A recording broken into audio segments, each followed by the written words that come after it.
Ce programme vous est présenté en partenariat avec Storia Voce, la première web radio dédiée à l'histoire.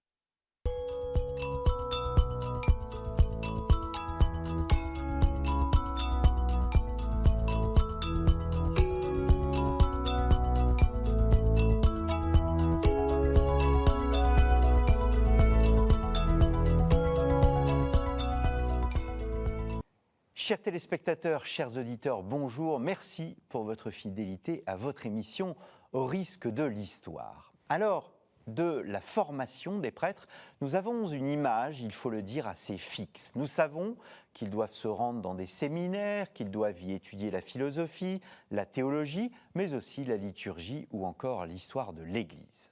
Nous espérons d'ailleurs que tous les séminaristes francophones sont des inconditionnels de l'émission Au risque de l'histoire. Plus sérieusement, cette image d'un séminaire et donc d'un lieu de formation est une réalité qui, au regard de la très longue histoire de l'Église, n'est que moderne et contemporaine. En effet, les séminaires sont apparus au Concile de Trente au milieu du XVIe siècle.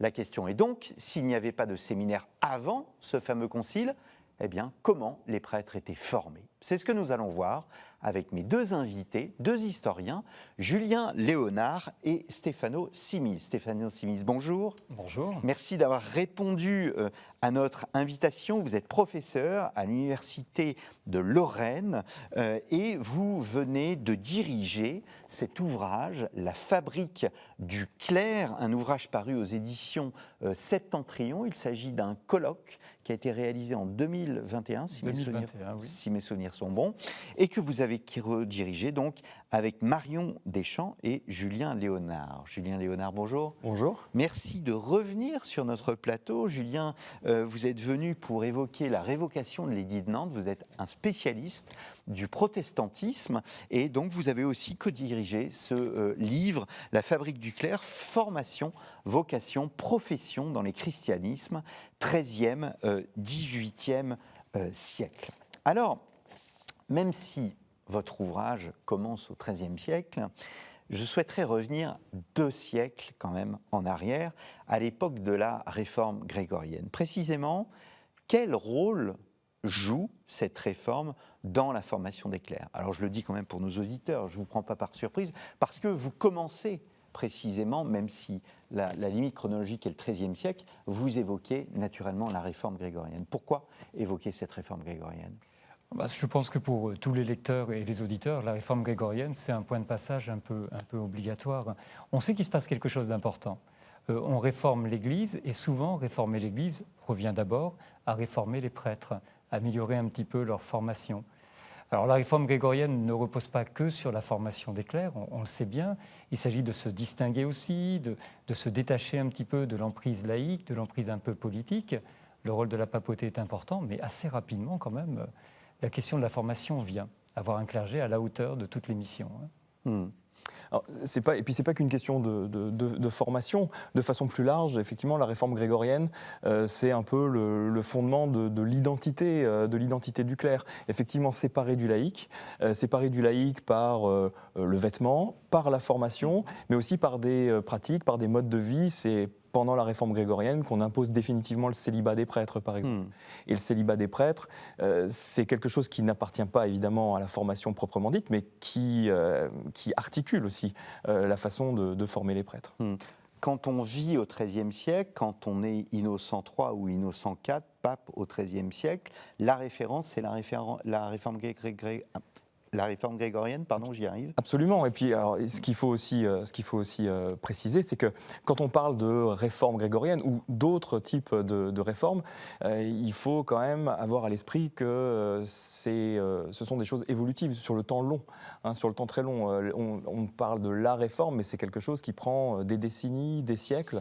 Et souvent, une décision qui est prise par un pape, par un concile, en réalité, son inscription dans les faits peut parfois prendre très longtemps. Alors, une des caractéristiques essentielles, si ce n'est la caractéristique essentielle de cette réforme grégorienne, c'est la volonté de séparer véritablement le monde des clercs du monde des laïcs. Ça nous semble une évidence, nous, aujourd'hui, mais ce n'était pas une évidence à l'époque. Ah non, pas du tout. Ça l'est justement parce que la réforme grégorienne est passée par là et qu'elle a vraiment créé, on pourrait dire, le statut ecclésiastique, le statut un peu clérical. Alors on en a besoin, Julien parlait un instant de la volonté notamment du célibat.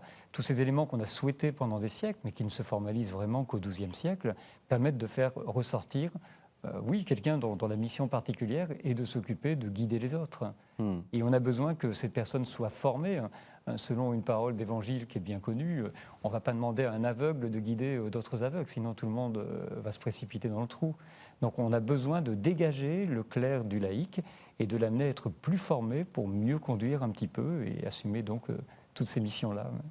Et donc, je reviens à mon XIIIe siècle, c'est un souci constant de l'Église de réaliser cette séparation, de bien la marquer à la fois dans la société, mais aussi les structures de pouvoir. Exactement, et c'est pour ça aussi que, au fur et à mesure de l'inscription de cette réforme grégorienne dans les faits, les clercs ont leur propre justice, leur propre système de formation. Et d'ailleurs, le système de formation dans les universités est directement l'effet de cette séparation entre les clercs et les laïcs, parce qu'on dit l'université, mais l'université médiévale, ce sont à proprement parler des clercs. Les maîtres sont des clercs, les élèves ont aussi le statut de clerc. Alors, ils ne vont pas tous entrer dans le clergé, mais quand ils sont étudiants, ils ont le statut de clerc. Donc, ce statut de clerc est vraiment consubstantiel à l'idée de formation des élites. Est-ce que l'on peut dire, de manière générale, qu'au-delà de cette réforme grégorienne, que chaque réforme dans l'histoire de l'Église, et la réforme de l'Église est constante au fond, chaque réforme dans l'histoire de l'Église est intimement liée à un renouveau, une volonté de renouveau de la formation des clercs? Je crois qu'on peut le dire. Il y a une expression que tout le monde connaît, c'est celle d'Ecclesia semper reformanda. Et il y a ce besoin permanent de réformer. Et on doit réformer, alors l'idéal serait de réformer tout le monde en même temps, mais il vaut mieux réformer d'abord les clercs et songer un petit peu à cela. Alors, c'est vrai que quand on parle de réforme grégorienne, c'est surtout la promotion ici d'un clergé plus séculier. Le clergé régulier a toujours eu sa structuration, son organisation. On sait que dans certaines grandes familles, on est formé vraiment avec des plans qui sont bien étudiés. Les programmes existent depuis très longtemps dans l'ordre bénédictin ou ailleurs. Mais pour les séculiers, c'est autre chose. Oui, je crois que vous avez raison de dire que c'est vraiment une réforme des clercs avant toute chose. Vous êtes davantage moderniste, Julien Léonard. Cet esprit de réforme ne s'éteint pas à l'époque moderne. Au contraire, il se développe aussi beaucoup dans le sillage du Concile de Trente. Absolument. Alors, et avant même. Ah ben bien sûr, oui. Bien sûr. Effectivement, l'esprit de réforme. Alors pendant très longtemps, cet esprit de réforme dont on peut voir les racines vraiment dans le XVe siècle et sans doute même encore de façon antérieure, a été vu de façon un peu téléologique à l'aune de la naissance du protestantisme. On a vu le protestantisme comme la réforme et puis tout ce qui précédait comme une sorte de pré-réforme et ensuite la réforme tridentine comme une sorte de contre-réforme. En fait, c'est beaucoup plus complexe que ça. Il y a un vrai temps des réformes qui est cohérent. Et le souci autour de la formation des clercs que l'on rencontre dès la fin du XVe siècle et au début du XVIe n'est pas quelque chose qui devait annoncer de façon nécessaire la réforme protestante, mais c'est un souci pastoral, un souci de formation des prêtres. Et alors là aussi, il faut être très prudent quand on analyse les choses, parce que pendant longtemps, on a interprété les plaintes des laïcs ou alors les soucis des évêques quant à la formation de leurs prêtres comme la preuve que les prêtres étaient tous très mauvais, débauchés, analphabètes, incompétents, etc. C'est pas seulement comme ça qu'il faut l'interpréter. Il faut aussi l'interpréter comme le fait que c'est quelque chose qui compte, qui intéresse les gens, et que les paroissiens ont des exigences vis-à-vis des prêtres. Et alors évidemment, comme toujours aussi, ce qui laisse le plus de traces dans les documents, ce sont les plaintes, oui. et pas les images de bons prêtres ou de bons clercs. On le verra tout à l'heure, mais il y a cette volonté aussi de se former dans le temps. Il y a une formation continue. je reprends cette idée et je vous la pose, Stéphano. Est-ce que justement la réforme signifie la nécessité d'une reprise en main de la formation des prêtres à cause du constat d'une forme de relâchement? Parce que la réforme grégorienne a été aussi un moment où on a voulu véritablement réformer moralement le clerc. Oui, alors c'est vrai que nous ne sommes pas tous les deux spécialistes de ces périodes médiévales de la réforme grégorienne, mais la question pourrait être la même à d'autres moments.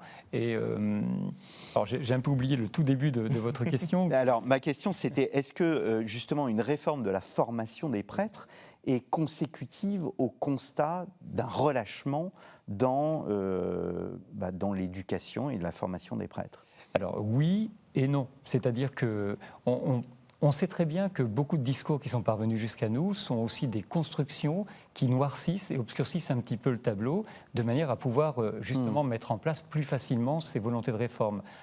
Quand on dit que quelque chose ne va pas du tout, que le clergé est totalement ignorant, on est à la fois dans le vrai et pas tout à fait. Et comme le disait Julien un instant, les sources insistent tellement sur les aspects qui ne vont pas qu'on pourrait perdre de vue le fait tout simple qu'il y a des prêtres vertueux et qu'il y a des prêtres bien formés. Alors évidemment, ils n'ont pas forcément un degré de formation tel que celui qu'on verra, par exemple, dans les séminaires de la période moderne, d'Ancien Régime, mais il n'empêche qu'ils ont visiblement une formation suffisante, sans quoi le problème aurait été connu bien avant. Vous évoquez aussi dans votre introduction la révolution scolaire du XIIe siècle, ainsi que l'émergence de la culture universitaire. Nous avons fait une émission sur l'émergence en fait de l'université et ce que, au fond, le monde doit à l'Église sur le plan universitaire. Quel rôle joue cette révolution scolaire et la nouveauté que constitue l'université pour la formation des prêtres? Alors d'abord, peut-être une petite chose à préciser, je suis sûr que Julien me complétera ici, mais tout ne passe pas que par l'université. Il y a beaucoup d'autres écoles, des écoles cathédrales notamment, qui ont joué un rôle tout à fait majeur ici.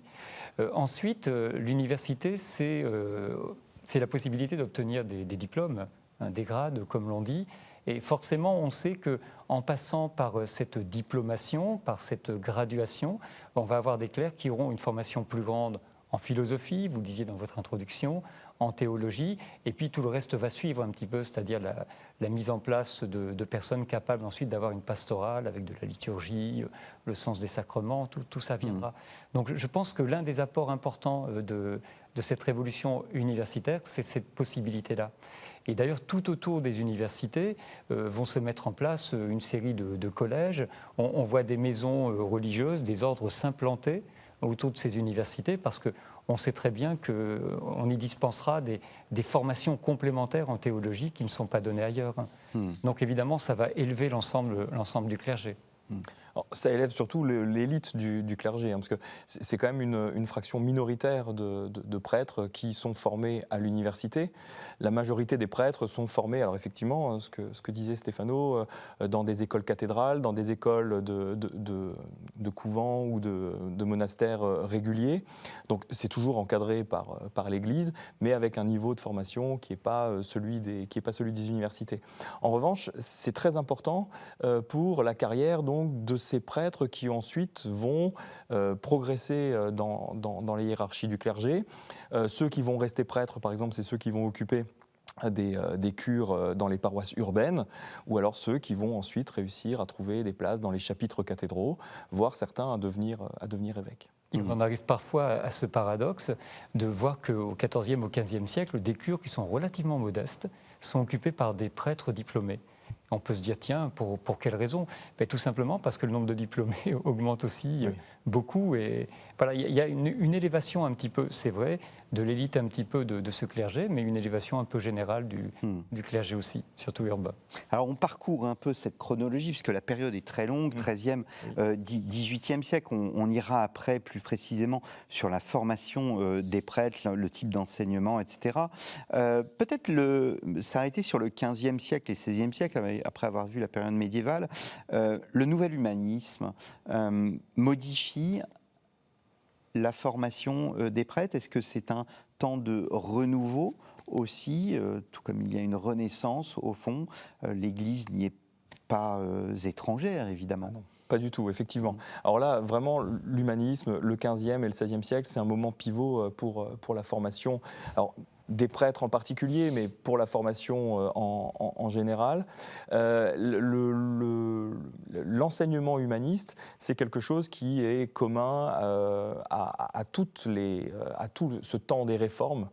Et vraiment, il y a des méthodes pédagogiques qu'on va retrouver à la fois chez les catholiques et chez les protestants. Et c'est bien antérieur, et ce n'est pas lié à la réforme protestante. Donc cet humanisme, il va infuser notamment par une institution qui est, à mon avis, l'institution clé, c'est le collège. C'est la naissance des collèges. Et ces collèges, en fait, vont devenir le lieu où on va enseigner les humanités. Et ces humanités vont devenir une sorte de propédeutique pour ensuite des études universitaires. Et là, la propédeutique pour nos auditeurs. C'est une sorte de clé d'entrée.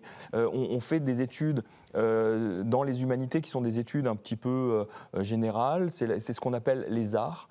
On va enseigner... Un prérequis. Voilà, un prérequis. C'est là qu'on va avoir une formation en logique, en arithmétique, etc. Donc toutes les grandes disciplines généralistes. Et une fois qu'on est passé par ces collèges et par les facultés des arts, ensuite on peut se former en théologie ou en droit. Et là, vraiment, on a au collège, vraiment, l'enseignement est structuré par cette idée d'humanisme et par l'enseignement des humanités. Oui, tout à fait. Et je crois qu'en plus, on sait que l'humanisme permet de développer une philologie, une plus grande connaissance des langues anciennes. Ça permet de mieux connaître et d'appréhender la Bible. Et tous ces éléments sont mis à la disposition de ceux qui veulent les recevoir comme élèves. Donc c'est certain qu'il y a des écoles un peu particulières et on attendra d'autant plus que des clercs qui puissent être de bons prédicateurs, qui puissent comprendre ce qu'ils font, qu'ils maîtrisent bien aussi le latin. Parce qu'il y a parfois les sources nous montrent des formulations latines un peu étonnantes, à se demander si la maîtrise existe réellement. Et tous ces éléments-là, oui, sont extrêmement importants. Ouais. L'humanisme est absolument fondamental. Julien Léonard, encore une fois, vous êtes spécialiste du protestantisme. Est-ce que l'apparition du protestantisme oblige l'Église à revoir sa copie, si je puis dire, et sa façon de former ses prêtres? Parce que on ne forme pas simplement pour enseigner désormais, on forme aussi pour débattre. Alors absolument. Alors il ne faut pas voir, encore une fois, ce que je disais tout à l'heure, il ne faudrait pas voir le Concile de Trente uniquement comme une réponse au protestantisme. Le Concile de Trente est à l'aboutissement d'un très long processus de réforme qui a sa dynamique interne. Mais alors il est évident que le protestantisme, l'émergence du protestantisme est une sorte de défi pour le monde catholique et on va essayer d'y répondre en formant mieux les prêtres avec l'argument parfois qu'il est utile en soi, évidemment, de former mieux les prêtres, mais qu'il est aussi utile de mieux former les prêtres pour éviter les attaques protestantes. Une bonne partie des attaques sont des attaques de type moral, c'est-à-dire que le clergé serait dépravé, etc. Alors, il faut quand même aussi préciser qu'une grande majorité des réformateurs de la première génération sont eux-mêmes des prêtres. Sont eux-mêmes des prêtres qui rejettent la domination romaine, mais qui sont passés par la même formation et qui ont le même univers culturel, le même univers mental. Et toutes les premières générations de pasteurs sont en général d'anciens prêtres. Oui, ce n'est pas effectivement qu'une... Ça, c'est un élément important. Et le Concile de Trente n'est pas qu'une riposte. On a souvent parlé pendant très longtemps de la contre-réforme catholique, comme s'il s'agissait simplement de réagir à une onde de choc qui serait venue d'ailleurs. Mais Julien le disait très bien tout à l'heure, la matrice est la même, les questionnements sont les mêmes, le besoin de réforme est partout, et il donne donc naissance soit à des réformes de rupture, comme le protestantisme, soit à des réformes dans la continuité, mais c'est vraiment le même bain. Un personnage comme Erasme, on le voit bien ici. Et c'est d'autant plus intéressant tout ça que, comme le pasteur protestant, souvent très bien formé pour les premières générations, va beaucoup insister sur la prise de parole, enseigner. Et il faut que le prêtre catholique puisse avoir non seulement cette dimension, mais autre chose. Et on a longtemps hésité, à l'époque d'Erasme, Lefebvre d'Étaples, ou Jos Lichthoff, qui est un théologien qu'on qualifierait de néerlandais aujourd'hui. On a longuement hésité pour savoir si on devait rapprocher la figure du prêtre de celle du pasteur ou du Christ. Et le Concile de Trente va clairement choisir la figure du Christ. Donc, et là, on va sacramentaliser, sacerdotaliser un petit peu le prêtre. Donc oui, il y a des aspects de riposte qui sont importants. Alors, ce qu'il y a d'intéressant, c'est que vous soulignez les concurrences entre catholicisme et protestantisme, voire violente opposition. On a fait plusieurs émissions sur les guerres de religion, mais il y a aussi des similitudes dans l'enseignement, voire des passerelles. Absolument. Si on regarde, alors sans trop s'attarder sur les manuels employés, parce que ça c'est souvent une façon quand même de distinguer, mais si on s'attarde uniquement sur la structuration des classes, sur les pédagogies qui sont employées, il est très difficile de distinguer un collège jésuite d'un collège protestant. Hein, ça fonctionne à peu près pareil. Et pourquoi ça fonctionne pareil ? Parce qu'ils sont les héritiers des collèges humanistes, justement. Donc l'univers culturel, encore une fois, de ces gens-là est quand même plutôt le même. Ils ont la même formation humaniste, ils sont sensibilisés aux mêmes questions, ils ont la même culture en réalité. Alors après, c'est dans le contenu de certains apprentissages que se fait la différence, mais ce sont des gens qui peuvent se parler. Alors, ils peuvent se parler, ils peuvent débattre, ils ne parlent pas toujours le même langage, justement, ils ne sont pas d'accord sur certaines règles du jeu de la dispute et de l'échange, mais ce sont des gens qui viennent souvent du même monde culturel. Et d'ailleurs, quelquefois, et Julien le sait très bien pour en avoir étudié quelques exemples, mais ils fréquentent exactement les mêmes collèges. Ouais. On n'a pas forcément un collège catholique et un collège protestant, on a un collège urbain et tout le monde passe un petit peu par les mêmes cycles. Est-ce qu'on peut parler au moment du Concile de Trente d'une volonté de professionnalisation du prêtre ?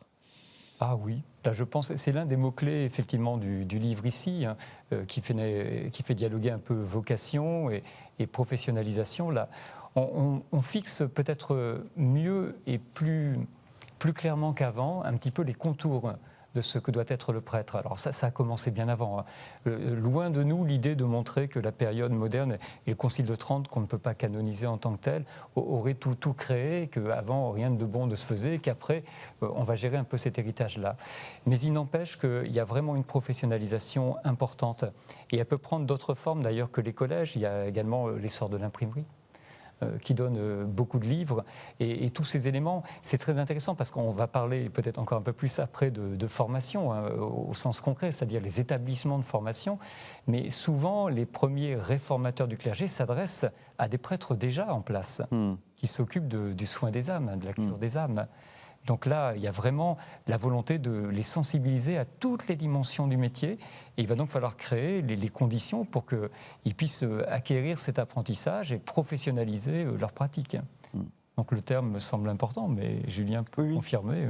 Tout à fait, c'est absolument ça. Mais alors juste peut-être une petite question de vocabulaire, parce que c'est pas peut-être tant la fonction de prêtre qui se professionnalise, mais celle de curé. C'est-à-dire que le curé, c'est ce prêtre qui a en charge une paroisse. Et alors, c'est plutôt cette fonction-là qui tend à se professionnaliser. Il y a aussi une sorte de cursus honorum. Il y a des cures qui sont plus prestigieuses que les autres, que l'on peut viser justement grâce à sa formation, grâce à ses compétences que l'on a pu acquérir. Alors venons-en, si vous le voulez bien, à la formation en elle-même. Est-ce qu'on peut parler d'uniformité ? Vous parliez des écoles cathédrales, du rôle des universités, donc avant le Concile de Trente, avant l'arrivée des séminaires, on va en reparler, mais est-ce qu'on peut parler d'une uniformité de l'enseignement ? Est-ce qu'un prêtre, un évêque qui ordonne son prêtre, eh bien, sait que ce prêtre a tel niveau d'enseignement ? Alors pour nous, c'est vraiment une question très délicate. On n'en sait rien. Et on manque terriblement un peu de témoignages, c'est-à-dire de trajectoire individuelle pour suivre tout cela. Tout ce qu'on peut dire, c'est que visiblement, les évêques sont contents du produit fini, ou en tout cas du produit auquel ils ont abouti, sans quoi la continuité un petit peu du ministère sacerdotal ne serait pas la même, mais vous posez là vraiment une question compliquée contre laquelle nous butons souvent parce que nous, pauvres historiens que nous sommes, on a besoin de faits et de sources, et les sources sont souvent un peu laconiques. Ce qui est sûr, c'est que les évêques ont comme rôle et comme fonction de s'assurer que les hommes à qui ils vont donner le sacrement de l'ordre sont compétents et puis répondent à tout ce qui est nécessaire pour faire un bon prêtre. Au Concile de Trente, on rappelle par exemple les conditions d'âge pour devenir prêtre et les conditions aussi de formation. L'âge, c'est 27 ans. Alors, il y a beaucoup de contre-exemples et il y a beaucoup de dispenses qui sont données. Mais normalement, c'est le rôle de l'évêque que de s'assurer de cela. Alors, malheureusement, on ne sait pas très bien comment se passe l'examen. Et ça relève normalement de la compétence de l'évêque. Si je peux me permettre, oui, je vous en prie. Juste une petite chose, pour montrer qu'on est bien un peu dans cet entre-deux. On parlait de livres imprimés qui sont des manuels pour les prêtres, pour bien diriger sa paroisse, bien délivrer les sacrements. Il y a souvent et de plus en plus des annexes qui grossissent. Et ces annexes, ce sont quasiment des éléments clés en main, comme si on disait aux prêtres, donc déjà en fonction, bon, si vous avez le moindre doute, il suffit de suivre un petit peu cette démarche-là. Donc oui, on est sans doute content du produit fini, mais bon, tout est amélioré. Donc on ne sait pas exactement, bon, on imagine qu'ils font un peu de théologie, qu'ils savent lire, qu'ils savent écrire, peut-être pas beaucoup de philosophie. C'est difficile de voir ce qu'est un cursus honorum, combien de temps dure la formation des prêtres. Là aussi, ce sont des questions qui nous semblent tellement simples, mais il est tellement difficile d'y apporter une réponse justement simple. Alors, avant même le Concile de Trente, et donc la fondation, on va dire, un peu officielle des séminaires, et même un peu après d'ailleurs, il ne faut pas s'imaginer que les choses se mettent en place si rapidement, on sait que l'essentiel, quand on est en dehors du monde régulier, mais pour les séculiers, l'essentiel se passe dans les collèges qu'on évoquait. Là sont les cours de philosophie, là sont les cours de théologie. Et le temps qu'on appellera de séminaire, c'est simplement le moment où on va rassembler les ordinants pour vérifier certaines choses et leur donner toutes les clés nécessaires pour devenir des pasteurs efficaces. Et quant à la durée, on imagine que la durée est relativement courte, puisque dans des statuts synodaux, donc les attentes un peu des évêques, on voit mentionner des durées comme 3 mois, 6 mois, éventuellement 9 mois, mais qui viennent après ce que l'on a déjà reçu. Et ce n'est que petit à petit qu'on va vraiment créer une structuration avec un peu plus de temps et notamment plusieurs années. Mais 3 mois, enfin 6 mois ou 9 mois, finalement, ça s'ajoute à toutes ces années où les enfants sont pris très tôt dans les structures scolaires et à la limite même, on donne une vocation à l'enfant qui, dès son plus jeune âge, peut apprendre. Ah oui, tout à fait, bien sûr. On passe par les petites écoles, les classes de grammaire. Il n'y a pas encore la notion de petit séminaire que l'on verra par la suite, mais cette idée est déjà présente. On vient comme couronner ou parachever quelque chose. Très souvent, ces écoles sont qualifiées dans les sources de pépinières. Et il est souvent rappelé, alors aux évêques à leur échelle, mais aussi aux prêtres et aux curés à la leur, qu'un de leurs rôles, c'est justement de repérer chez les jeunes ceux qui pourraient être compétents au service de l'Église. Donc ça, effectivement, c'est très important. C'est qu'on forme beaucoup de jeunes, mais pas forcément parce qu'il est dans l'esprit de l'Église qu'il serait important de former tous les jeunes, mais parce que justement il faut repérer ceux qui pourront ensuite se mettre au service de l'Église. J'ai été surpris de voir, je crois à plusieurs reprises, même dans l'ouvrage, qu'on parlait de savoir-faire, mais aussi de savoir-être. Oui. Alors effectivement, on apprend aussi comment se comporter. Il y a plusieurs règlements. Alors ça, c'est plutôt au temps où il y a des séminaires. Au temps moderne, oui. Quand on a des règlements de séminaire, eh bien, très souvent, il y a des passages dans ces règlements sur comment savoir se comporter.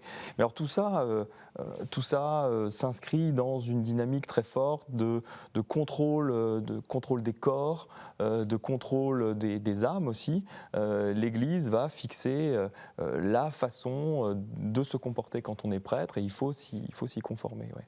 Et ça, c'est quelque chose qui s'apprend même jusque dans la gestuelle, effectivement. Mais alors ça, dans la gestuelle, c'est à la fois être un bon prêtre, mais c'est aussi être un bon prédicateur. On dit quel geste il faut faire ou pas faire quand on est dans l'église, quand on est à l'autel ou quand on est dans la chaire. La pratique de la confession individuelle qui est institutionnalisée par le Concile de Latran IV, si mes souvenirs sont bons, donc 1215, révolutionne au fond cette pratique et le besoin du prêtre de connaître les intentions. En fait, il n'applique pas des peines, tu as fait tel péché, tu feras telle chose, telle pénitence. Non, il y a une volonté, c'est le savoir-être justement avec le fidèle. Oui, c'est ça, c'est le savoir-être, et puis c'est ce qui donne aussi lieu à certains aspects caractéristiques de la formation des prêtres, qui est l'étude des cas aussi, hein, c'est la casuistique, qui est vraiment liée à ça, à cette nécessité aussi de savoir s'adapter. Et c'est une qualité qu'on attend des prêtres, effectivement. On a fait une émission avec Arnaud Fossier sur la casuistique, oui. grand spécialiste de la pénitentiaire apostolique. Vous vouliez rajouter quelque chose ? Non, rien de bien particulier, pour insister sur le fait que c'est vraiment avec les séminaires modernes que l'on va se donner les moyens. Oui. Travailler tous ces champs-là. Ouais. Ce qui me surprend aussi, c'est de voir, alors on a parlé de la diversité des lieux, les universités, les collèges, les écoles cathédrales au Moyen-Âge. On ne sait pas grand-chose des rites de formation, sauf peut-être à l'université. Oui, on ne sait pas grand-chose. Ce que l'on sait, c'est Là, je parle de l'époque médiévale. Oui, encore de l'époque médiévale, mais je pense que c'est vrai pour la période qui précède le Concile de Trente. Une des règles importantes que l'on connaît, c'est la mobilité. La mobilité un petit peu des étudiants. Là, vous anticipez ce que je souhaitais dire, mais allez-y, je vous en prie. Donc cette mobilité est importante, et la mobilité sera d'autant plus grande que le candidat a des capacités ou qu'il a des ambitions. On parlait tout à l'heure de carrière, évidemment, on peut faire carrière dans l'Église, il n'y a rien de l'interdit.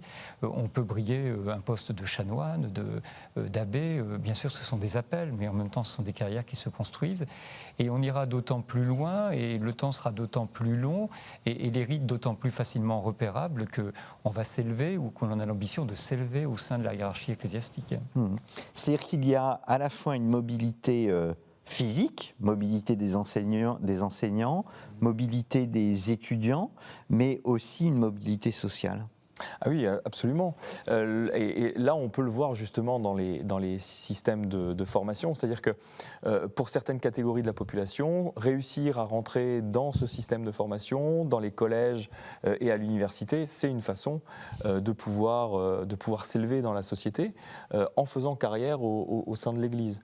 Et ça peut amener à la mobilité sociale de toute une famille. Donc ça, effectivement, c'est quelque chose d'important. Et pour revenir aussi sur cette question de mobilité spatiale, c'est quelque chose qui tend quand même à s'atténuer à l'époque moderne, qui est beaucoup plus important à l'époque médiévale, et qui tend à s'atténuer à l'époque moderne parce que les États ont tendance à voir d'un œil relativement suspicieux la mobilité à l'échelle internationale. Alors déjà à cause de la réforme ou des réformes protestantes. On a très peur que ces jeunes qui vont se former à l'étranger passent par des États qui sont hérétiques, ou alors aussi simplement par la volonté des États de contrôler leur sujet. C'est ce qui m'a vraiment surpris en fait dans votre ouvrage, c'est qu'on ne vit pas dans un monde clos du tout. C'est un monde très ouvert parce que porté vers l'intelligence au fond. Ah oui, tout à fait. C'est un monde porté vers l'intelligence. On a l'impression que ça s'élève. C'est quelque chose qui nous parle beaucoup aujourd'hui quand on dit que l'école est un lieu où l'on peut progresser, grandir sur beaucoup de choses. Donc le lieu est très ouvert. Il est ouvert à beaucoup de choses. On parlait de contact entre catholiques et protestants, alors qu'on pourrait imaginer rapidement que les formations sont totalement dissociées, alors qu'il y a des socles un petit peu communs. Et puis cette ouverture pour amplifier un petit peu ce que disait Julien à l'instant, la mobilité est d'autant plus importante, mais on souhaite la contrôler. Et il y a un petit élément que l'on pourrait rajouter peut-être au débat, c'est qu'entre le XVe et le XVIe siècle, on crée de nouvelles universités. Et en créant de nouvelles universités, par exemple à Nantes en 1460, nous venons tous les deux de Lorraine, donc à Pont-à-Mousson en 1572, tant qu'on n'a pas d'université, les gens partent au loin. Et alors beaucoup vont sur Paris, il y a vraiment une polarisation pour ce moment-là, mais en Lorraine, on peut partir également dans l'Empire, et ça devient plus compliqué d'autoriser un petit peu ces mouvements. C'est d'autant plus simple d'avoir des écoles, des universités qui vont compléter la formation sur place. Qu'est-ce qu'on sait exactement des professeurs eux-mêmes sont formés, voilà, ils ont des grades à l'université? Absolument. Alors, ce qu'on sait aussi, et ça c'est une particularité à la fois de l'université médiévale et de l'époque moderne, ça a beaucoup changé depuis, mais c'est que l'université est un corps social en soi. C'est-à-dire que c'est un corps qui fait partie de la société, c'est un groupe social en soi. Mais dans ce groupe social, dans de très nombreuses universités, on ne distingue pas par nature les maîtres et les étudiants. C'est-à-dire que les maîtres et les étudiants forment ensemble l'université. Donc ça, c'est quelque chose d'assez particulier. Et donc, c'est quasi démocratique? Alors peut-être pas démocratique, parce que les maîtres ont quand même un mot, leur mot à dire qui est plus important que celui des étudiants. Mais disons que, alors, pour oser une comparaison qui serait peut-être un peu hasardeuse, l'université ressemble plutôt à la structuration d'une corporation. Il y a les maîtres, les compagnons, les apprentis. Bon, alors évidemment, il y a beaucoup de défauts à cette comparaison, mais c'est un peu comme ça que ça peut fonctionner. Ce qui fait qu'il n'y a pas forcément de rupture très importante entre les maîtres et les étudiants. Et très souvent, en fait, deviennent maîtres parfois très jeunes, deviennent professeurs d'université très jeunes, les plus brillants des étudiants. Et ça peut se faire immédiatement. On peut devenir professeur de théologie très très jeune si on a été soi-même un étudiant très brillant. Il y a une des contributions à ce colloque, Marjolaine Lemeya, montre des ecclésiastiques surdiplômés et étonnamment une forme de disproportion entre l'offre, c'est-à-dire il y a beaucoup de professeurs surdiplômés, et la demande. Ah oui, oui, tout à fait. C'est pour ça qu'avec anticipation, tout à l'heure, je vous disais qu'il y a parfois des cures un peu modestes qui étaient occupées par des gradués, donc titulaires de diplômes importants. Ça, c'est une réalité bon, essentiellement urbaine. Ça peut aller jusque dans les campagnes un peu environnantes, mais on a vraiment, parfois, de manière un peu caricaturale, on oppose deux types de clergé. Il y a les communautés de prêtres, que l'on appelle des prêtres un peu filleuls. C'est une sorte de petites, les textes disent parfois de piétaille cléricale.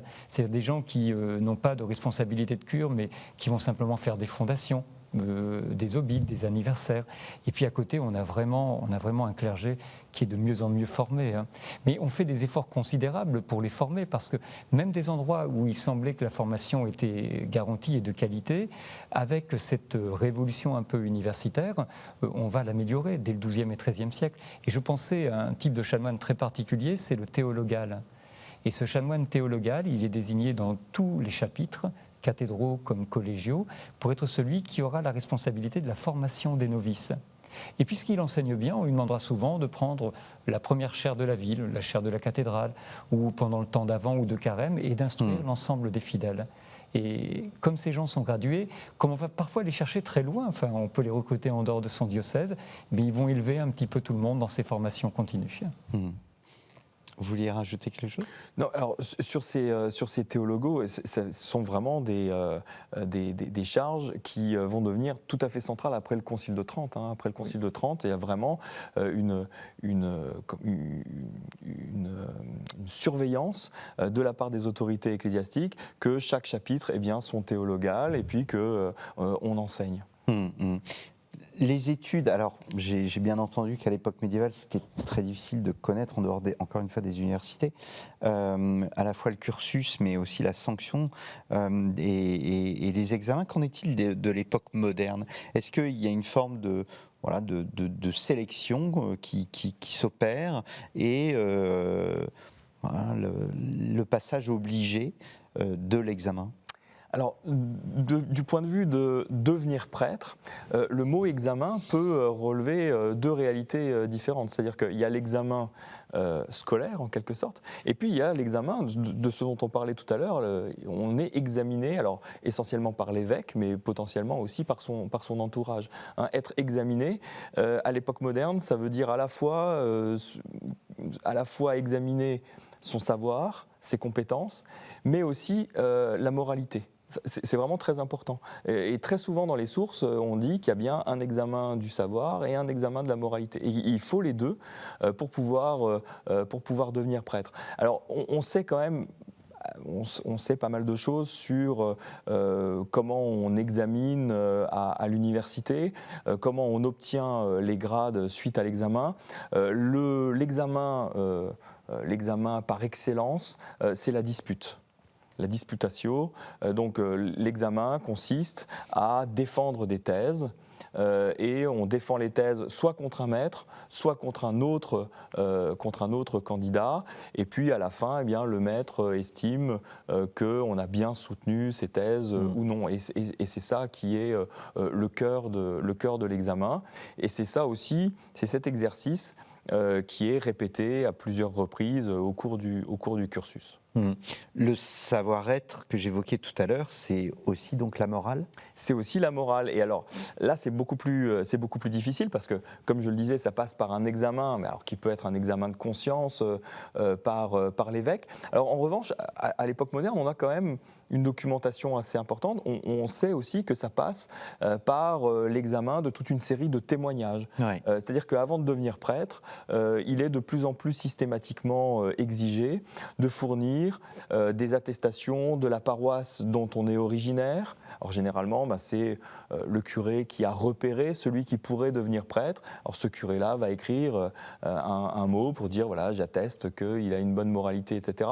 Et une attestation aussi du lieu ou des lieux où on a fait ses études, où on a été formé, etc. Donc il y a toute une série de mises par écrit d'attestations qui vont former le dossier du candidat en quelque sorte. Et c'est ce dossier aussi qu'on va pouvoir examiner pour déterminer si moralement le candidat peut devenir prêtre ou non.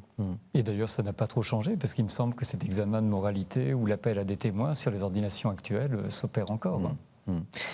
Je vais être un peu provocateur, parce qu'on évoquait la contribution de Marjolaine Lemeya sur les ecclésiastiques surdiplômés. Est-ce qu'il faut être un grand intellectuel pour devenir prêtre ? Est-ce que c'est une sorte je ne vais pas dire de couperet, mais est-ce qu'il y a un processus de sélection avec le temps plus strict par rapport aux connaissances à la fois théologiques, voire philosophiques ? Je ne suis pas sûr qu'il faille devenir un très grand intellectuel pour devenir prêtre. En revanche, les examens, Julien parlait de mise en concurrence. C'est vraiment une mise en concurrence que l'on a pendant sa formation. Et on a une mise en concurrence également pour obtenir les plus belles cures. Il y a des systèmes qu'on appelle les systèmes de bénéfices. Donc il faut savoir où on va pouvoir aller. Donc plus vous vous élevez intellectuellement, plus vous aurez de chances et éventuellement de prétendre, je le disais tout à l'heure, à une carrière ecclésiastique. Mais c'est peut-être pas aussi simple que cela. C'est difficile de penser les choses simplement en termes d'élévation. En revanche, quand on voit la formation suivie, on ne fait pas que de la théologie, on ne fait pas que de la philosophie. On fait également donc des choses très concrètes, qu'on appellerait aujourd'hui des sciences appliquées, mais il y a également des cours donc approfondis en langue bien sûr, mais également en droit, et pas qu'en droit canon, mais en droit civil. Parce qu'à un moment, le curé va être gestionnaire également, en surveillant un peu les laïcs, qui ont normalement une part en responsabilité avec ce qu'on appelle les fabriques, mais il sera responsable de la gestion de l'ensemble de sa paroisse. Et là, c'est pas une petite question. Il y a des enjeux juridiques, il y a des enjeux matériels, il y a des enjeux financiers, et la formation la plus complète possible est vraiment très importante. Et puis, tout à l'heure, on faisait une toute petite allusion à ces collèges dans lesquels on a beaucoup de monde, mais tout le monde ne va pas forcément devenir prêtre. On est également, et ça sera le principe plus tard des petits séminaires, on est avec des personnes que l'on ne reverra peut-être pas dans sa carrière ecclésiastique, mais en revanche qu'on peut revoir tous les dimanches depuis sa chaire ou depuis son hôtel. Donc les connaître et avoir les connaissances du monde, être du monde sans en être trop, et puis maîtriser un petit peu les outils avec lesquels le monde fonctionne. Oui, ça me semble peut-être plus important d'avoir cette formation générale plutôt que simplement quelque chose de purement intellectuel et qui ne peut pas s'adresser à tous les prêtres. Il faut être savant ou pasteur, ou les deux ? Il faut être, ou il vaut mieux être d'abord pasteur ? Il vaut mieux être d'abord pasteur, je pense. En tout cas, dans les sources ecclésiastiques, c'est surtout ça qu'on met en avant. D'autant plus que c'est à double tranchant, le fait d'avoir de trop grands savants qui deviennent prêtres. Parce que, alors, ça peut paraître paradoxal, puisqu'on disait tout à l'heure que les laïcs attendent que les clercs soient de bons prêtres. Mais dans l'esprit des laïcs, être un bon prêtre, justement, c'est pas forcément être un très grand savant. Et à la fin du XVIIe siècle et au début du XVIIIe siècle, on a des cas assez bien documentés de rupture parfois entre des prêtres ou des curés qui sont effectivement de grands savants, qui sont lettrés, etc., et leurs paroissiens qui ne le sont pas forcément, qui comprennent pas toujours le prône, ou alors il y a une rupture qui est parfois culturelle. Alors il y a un grand prêtre qui a laissé beaucoup d'écrits qui s'appelle Jean-Baptiste Thiers à la fin du XVIIe siècle. Et alors lui, il estime carrément dans certains de ses ouvrages que ses paroissiens sont à peine christianisés, que son travail est totalement inutile parce que justement, eh bien, c'est à la limite des païens avec un vernis chrétien à la fin du XVIIe siècle. Alors son regard est effectivement beaucoup trop sévère, mais donc il y a un équilibre à maintenir et il est parfois risqué d'avoir de trop grands savants comme curé de paroisse. Oui, il faut être méfiant. Il ne faut pas que la culture cléricale ou ecclésiastique accumulée à haut niveau soit totalement déconnectée un petit peu des réalités et devienne un objet justement d'éloignement. Sinon, il y a tous les risques de cléricalisme, au moins dans ce sens-là, qui sont importants. Et d'anticléricalisme. Et d'anticléricalisme. Il y a des vagues comme ça de poussées d'anticléricalisme. Alors, anticléricalisme au sens premier du terme, c'est-à-dire que de l'anticléricalisme qui est exprimé par des croyants, par des paroissiens, mais qui sont agacés par le comportement de leurs prêtres ou de leurs curés. Et donc, justement, à l'articulation des 15e, 16e siècles, on a souvent mis l'accent sur un anticléricalisme qui naîtrait par volonté des paroissiens d'avoir de meilleurs prêtres mieux formés, mais parfois, à l'inverse, à la fin du XVIIe siècle, on a des paroissiens qui sont excédés par le prêtre qui est beaucoup trop éloigné d'eux et qui a trop bien mis en application la rupture entre les laïcs et les clercs. À tel point que par moments, les paroissiens sont capables de tolérer des déviances qui ne sont pas acceptables de la part de leur curé, à partir du moment où ils sont de bons pasteurs. C'est-à-dire qu'ils font l'essentiel de ce qui est attendu. Donc il ne faut pas, c'est toujours, j'imagine, quelque chose d'important, mais il ne faut pas qu'il y ait de rupture entre ce que l'on est censé apporter et ce que l'on apporte. Alors on sait que les évêques sont là pour sanctifier, gouverner et enseigner. Est-ce qu'il y a une formation continue pour le prêtre, ce qu'on appellerait une formation continue, je le dis un peu avec provocation.